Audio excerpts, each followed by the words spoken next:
Welcome to Ceasefire, where civics meets civility and engagement meets empowerment. Ceasefire is hosted by former Boerne ISD trustee and owner of the Boerne Bookshop, Dale Adams, and by former Boerne City Council member and local insurance agent, Ron Cisneros.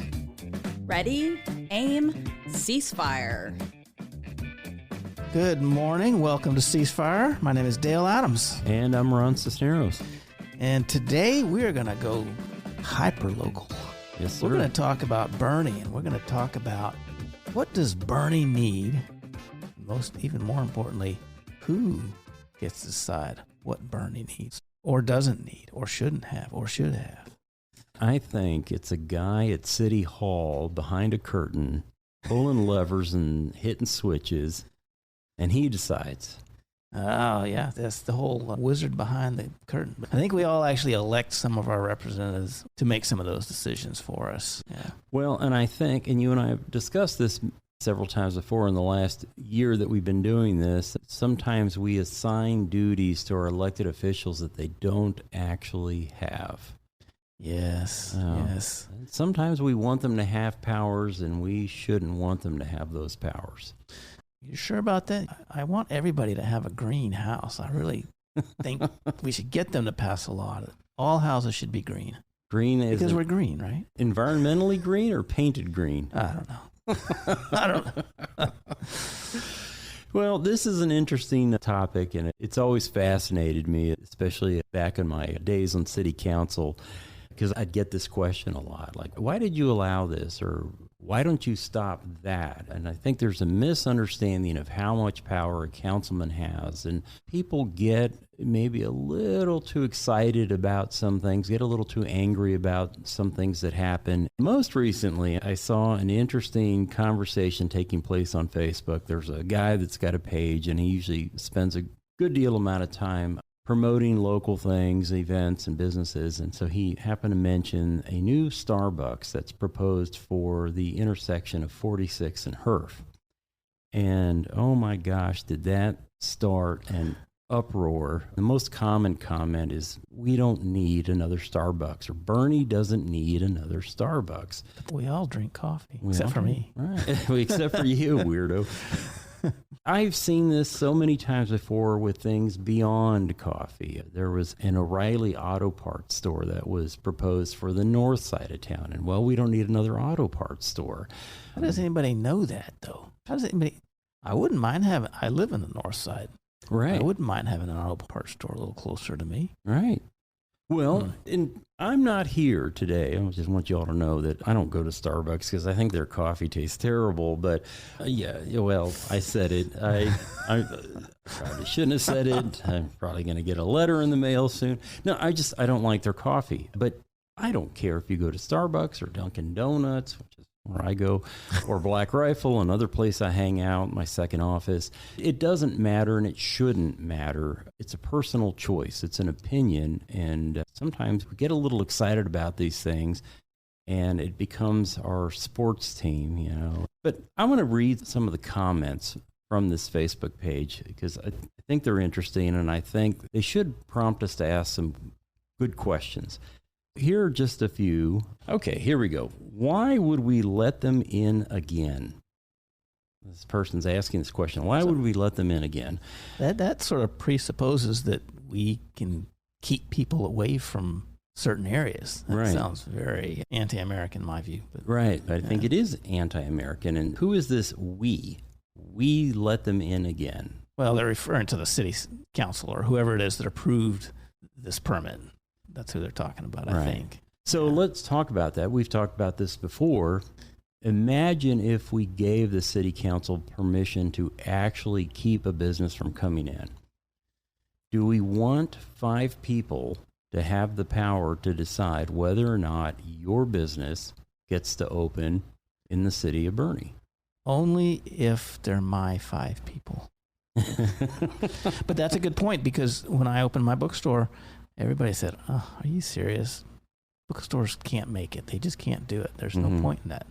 And I didn't get I got support from people who thought, "Oh, that's wonderful," but not a lot of confidence that it was worthwhile. And a city is looking for businesses that will prosper and flourish and last. Mm-hmm. And if they look at that, they're going to say, well, that's not going to really work. Why don't we put in a boutique there? Because, we have a lot of those and they do pretty well. So a bookstore might not have come in. Who knows? Yeah. But we certainly don't want 5 people deciding that for us. No, I totally agree with that. So this person then continues, they are here once, that's plenty. So let's talk about that for a second. So her suggestion is that they have one location, they don't need another. I want to share some numbers with you. And I got these numbers from a company called Placer AI. And Placer AI goes around the United States tracking your cell phone. And this is going to alarm some of you, but your cell phone is giving up a lot of information about you. If you drive a GM vehicle, that little OnStar thing is selling information to advertisers. And I don't know if you can turn that off, but everybody's giving you up. Even your beloved Apple phone is telling stories about you. TxDOT actually uses that for all their traffic studies now. That's right. They hardly ever do the old ones where somebody sit out there and count them. They look at the phones. Yeah. So using cell phone data, Placer AI, I went just to see what Starbucks is getting in way of monthly visits. And that Starbucks over there on I-10 and Upper Balcones Road is bringing in 29,500 monthly visits. That's the number 1 coffee shop in Boerne. Number 2 is Dunkin' Donuts with 25,000 monthly visits. So people want these places. Yes. So when somebody gets on Facebook and says, we don't need Starbucks or we should only support local, well, I'm not saying you shouldn't, but there are 29,000 visitors to Starbucks every single month. And this is the proverbial fighting of City Hall. You can fight that battle if you want. You're going to lose. There are 29,000 visitors to Starbucks every month. Now, let's talk about a local. This isn't a coffee shop, but they sell coffee, and it's truly mom and pop. Let me give you Black Rifle. Black Rifle, which is not a mom and pop. A lot of people think it is. It's not. It's started in Utah as a mail order coffee vendor. Opened up their first retail location in Boerne, and they're expanding.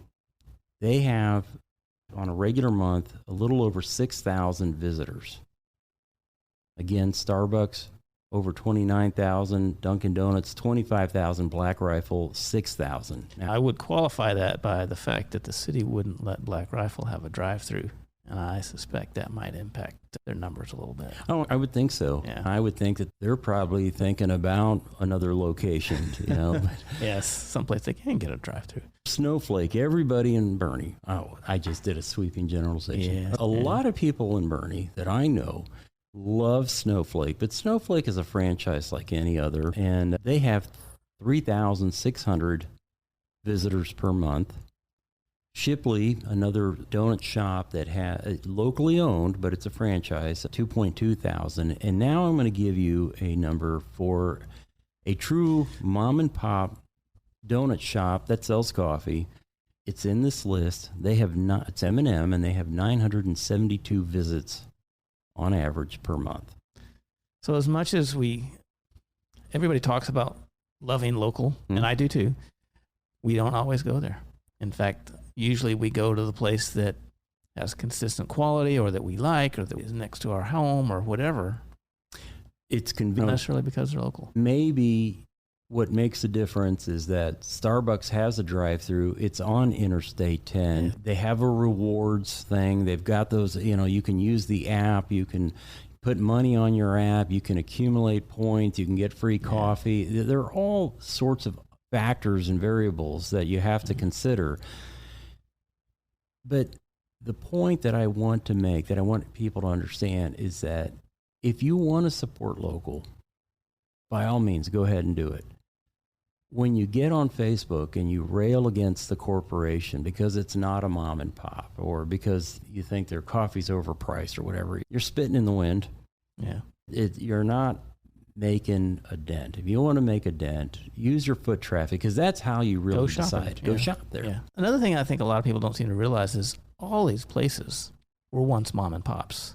Right. But they were successful. Somehow they had something that clicked and it worked. A big example of that locally is, well, there's HEB, of course. Right. But James Avery. When James Avery came to Boerne, I remember people complaining, oh, this outside corporate jewelry store coming here. It's like, wait a minute. That's local guys doing good. You know, they're out of Kerrville and Comfort, and now they're nationwide, and they've done very well. And now they're finally coming to Boerne. I think people need to realize that these nationwide companies, okay, I don't like a lot of them, but they're successful because they know what people want. Right. You know? And local companies need to do that too. I mean, people talk to me about, oh, you have to fight against Amazon, blah, blah, blah. I don't fight against Amazon. I provide a bookstore that people like. People want a book quick, cheap, or something like that. They go to Amazon. That's fine. I don't fight against them. I provide a different, unique product that people do like. Right. And we need to realize that we're not fighting each other. I mean, Starbucks, yes, there's going to be another Starbucks. That's fine. People don't like their coffee. They'll go to Dunkin' Donuts, Black Rifle, wherever they go. The Backhaus here. Let the people make the choice. Absolutely. Yeah. There was a study done, more than about 10 years ago, and it was about Starbucks and their impact on the coffee scene in Seattle. And the opposite of what you thought might happen happened. Instead of them killing the mom and pops, they actually created the coffee culture that we find in Seattle. Right. So everybody wanted to open a coffee shop there. Right. There's like two on every corner. Yeah. You know? So on that note, we are going to take a quick break. And this is Ceasefire with Dale and Ron. We'll be right back.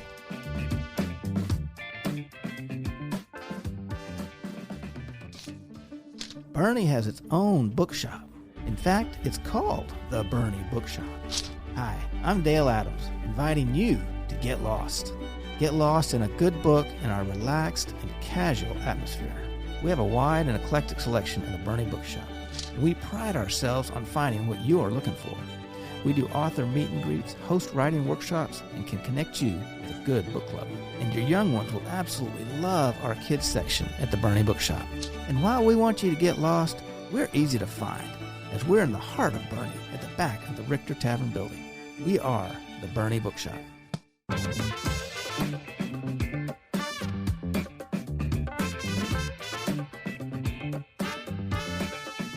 Welcome back to Ceasefire with Dale and Ron. And Ron was just talking about how Starbucks created the coffee culture in Seattle, a lot across the country too. And, you know, McDonald's sort of did the same thing. Right. We got our Hambies now, but that's because we have a hamburger culture. And Right. a lot of that was kicked off by McDonald's. Speaking of Seattle, so I'm going to go back to my Facebook printings here. This is a great post. I hate Starbucks and all it stands for. I moved here from Sodom. Oops, I mean Seattle. Right. So I thought, well, okay, that's interesting. Well, welcome to Boerne. Yeah. But secondly, this person who wrote this is one of the reasons, I'm not going to say the reason, they're one of the thousands of reasons that we got a Starbucks. Is every single person that moves here into Boerne creates these companies like Starbucks. They're looking at demographics. They're looking at rooftops, and each new rooftop that comes up Right. is one more reason for them to open up a coffee shop. So if you really hate Starbucks and you really want to see the demise of Starbucks, the best thing that everybody can do, every one of you that hates Starbucks, is to leave. just put your home for sale. But then the Starbucks will follow them because they'll move to New Braunfels, and suddenly New Braunfels will need a new Starbucks. We'll disperse these people out into the country. We'll send them up into the Panhandle and break them up in blocks of like 100 people. Not big enough to create demand for a Starbucks Okay, store. if people really don't like national brands and corporations, they need to move to places that don't attract them. Places that aren't prosperous, that don't have big populations, that aren't growing. So, yeah, if you don't like it, go to the Panhandle. You mentioned earlier, and I think this is an important thing to remember, that every one of these companies started off as a mom and pop. Yeah. Apple started in a garage. Yeah. Microsoft started in a garage. You know, Dr. Pepper out of Waco, Whataburger out of Corpus Christi.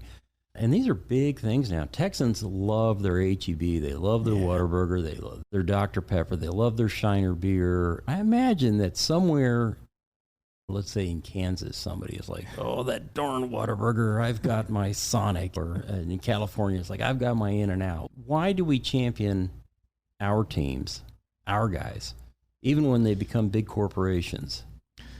Because we're tribalized. And I think that's encouraged. And I think you see more of that now simply because we're so used to being polarized and tribalized. We seek that in simple things like where we get our coffee. You know, we didn't used to care about who got coffee where, you know. Yeah, and it's interesting. So credit again to Starbucks because 30 years ago, I don't remember anybody really having a discussion about coffee. I mean, the stuff that my parents drank, I think, was based on price. Right. Yeah. It was black and it was hot. I think those were the only two things that my dad needed. Right. Now we spend millions of dollars on coffee. We've got these special coffee makers. I mean, nobody even does instant anymore. That's a great way to lose credibility with coffee drinkers, right?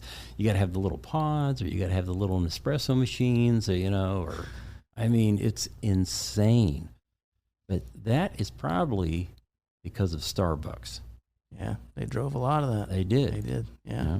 But, you mentioned 30, 40 years ago, if a McDonald's popped up someplace, people didn't complain. If they liked it, they were like, oh, wonderful. They didn't like it. They're like, I'm still going to go to the diner. Yeah. And people didn't make a big deal when a corporation opened a franchise or somebody opened a franchise in their community. That wasn't a thing to rail against. Mm-mm. And now it has become a thing to rail against one way or another. There was a franchise operator of some Dairy Queens out in the central and panhandle part of Texas, and they had some, I think, 30 stores, and they shut them down. And those people lamented. I remember reading an article in Texas Monthly about that, and one person talked about how that's where you went for prom. That's where there were weddings there at the local Dairy Queen, and these people lost something, meant something big to them. When you and I went to Iceland, do you remember we saw it in a magazine or somewhere about how they lost their McDonald's during the financial crisis? And that was a big identity crisis for them because they wanted to be a European country, a modern European country. And without a McDonald's, they had... Status is destroyed. Yeah, their status was like they were hurt by that. They lost their one McDonald's. It's hard to imagine that. Yeah. And we were driving through that country. We saw the KFC, I think, in Selfoss or somewhere. I don't remember where we were. And I thought, what the heck is that doing? Yeah. But they liked it. Yeah. And it's not just the status. There's something about the food that they like. Yeah. Companies come and go, and they go because even if they are all over the world, people decide they just don't really like them. And I'm not sure whether it was they didn't know how to run their business or people just aren't eating burgers out there as much. But for some reason, the demand just wasn't there for the Dairy Queens, which is unfortunate for those communities. But in the long term, it's the demand that drives whether these places thrive or decline. And Starbucks is going to come here, and they're going to open a third one if Boerne continues to grow because there's the demand here. Right. And people want to go there. And if their demand dries up, they won't open a third. Right. Maybe they'll scale back to 1 or 0 or whatever, but it's all based on the demand and what the populace as a whole wants, not what we individually say, oh, well, that doesn't appeal to me, so I don't want it in my community. Yeah. I'm going to go back to my little printout again and read another one that I thought was interesting. This one, she states, another fake coffee. Who defines a fake coffee? And then continues, why don't they being the city council, approve a real park playground for kids with more than one slide, actual playground? Okay, I think what we have here is an either or fallacy. Like you get the park or you get the coffee shop, and it doesn't work that way. It's not an either or scenario. And then she continues, we don't have enough parks. Right, which actually we just had Ed in here not too long ago, and she was telling us that there's a measurement that they use nationally to determine how many acres of parkland you need per resident, and we're in excess of that. We're doing better than the national average. Yeah, that's good. In other words, the city's not giving you parks because it's not profitable. If that were the case, we wouldn't have any parks at all. That is not a profit-making department. It never has been. That's not why we do it. And that sort of presupposes that the city's going to run the Starbucks. Right. Is the city's investing in a Starbucks? I hope not. I don't think so. But let me tell you what the Starbucks will do for the city. If it's bringing in 29,000 visits every month, and let's just say that each visit is $7. And so, there's 60-something cents coming into the city. The city's going to keep most of that and send a little bit up to the state. That's paying for your parks. That's paying for those slides that you want for your kids. That's going to pay for all the work that's getting done at the Northside Community Park now. That's going to pay for the splash pad that you keep asking for. It's going to pay for the repairs on the pool. That's going to pay for the amenities that you enjoy out at Boerne Lake. Starbucks is helping foot that bill. And it's employing people. Right. The big, evil, crummy coffee corporation out of Seattle is footing a good portion of the bill. And so will the Home Depot, the H-E-B, that Buc-ee's, if it ever opens. Yeah. It's paying for your police officers, your fire departments, and then the things that you do like, those mom and pops, especially the ones here on Main Street. That everybody gets to enjoy this beautiful Main Street that doesn't have any utility lines on that. I don't know if people have noticed that. When you're walking down the sidewalks of Main Street, look up in the sky and tell me what you don't see. Power lines. They're below ground. That costs money. Yeah.